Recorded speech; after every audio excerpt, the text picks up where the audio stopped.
Feels like we're on a Carlos Alcaraz, Yannick Sinner collision course right now, which is absolutely awesome. I feel like everyone is looking forward to the first major final between these two. And the remaining path for the two of them is there. I don't think anyone on either side of this draw could touch Yannick or Carlos. Bublik played an incredible match today against Jack Draper, genuinely one of the best matches he'll probably ever play in his entire career, but he is not keeping that level of tennis up, and he will get swept by Yannick Sinner. Novak and Zverev is such a hard hitting match, and I expect it to go Novak's direction. They have both really quietly kind of walked to the quarterfinals. And I think Novak's experience is going to help him get over this Alexander Zverev hump.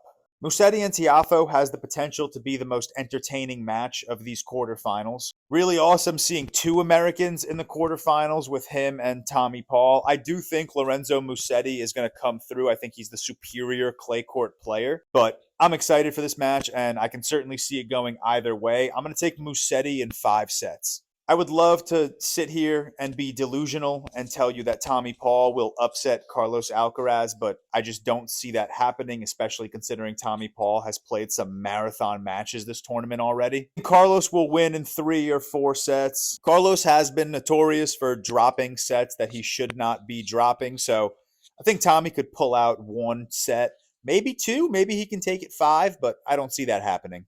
And like I said, I think we're going to end up with a Yannick Sinner, Carlos Alcaraz final, the first major final between the two of them. I think Yannick makes it through Zverev and Djokovic, and I also think Carlos could make it through Musetti and Tiafoe. Yannick has been walking through his competition this tournament. What he did to Lehechka and what he did to Rublev today, that was assault.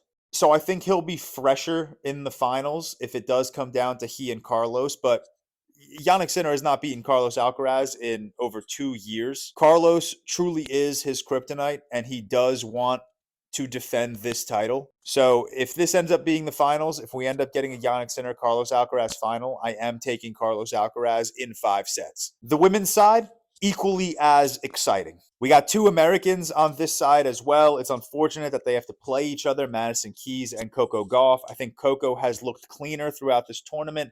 Madison Keys coming off that big Australian Open W, but I do think Coco is going to get through that match. On this bottom half of the draw, I think Mira Andreeva is going to make a run to the finals. I don't see her losing in the quarterfinals, and I don't see her losing to Madison Keys or Coco Gauff, depending on who gets through that match. But the match I think everyone is looking forward to is going to be hopefully that inevitable Sabalenka-Iga Swiatek semifinal. Sabalenka has been the best player in the world this year, but Iga Swiatek has won like 4 of the last 5 French Open titles. So that's just a wild heavyweight matchup that I'm very excited for if they can both get through these quarterfinal matchups. I think Sabalenka gets to the finals. I think she comes through this half of the draw, and I think she meets Mira Andreeva. And Sabalenka just been too clean. She's been too clean. She's been too heavy hitting. I think she wins this tournament. I don't think she wins this tournament easily. I think Zhang is going to give her problems in the quarterfinals. I think Iga will give her problems in the semifinals, and I think Mira Andreeva or Coco Gauff could give her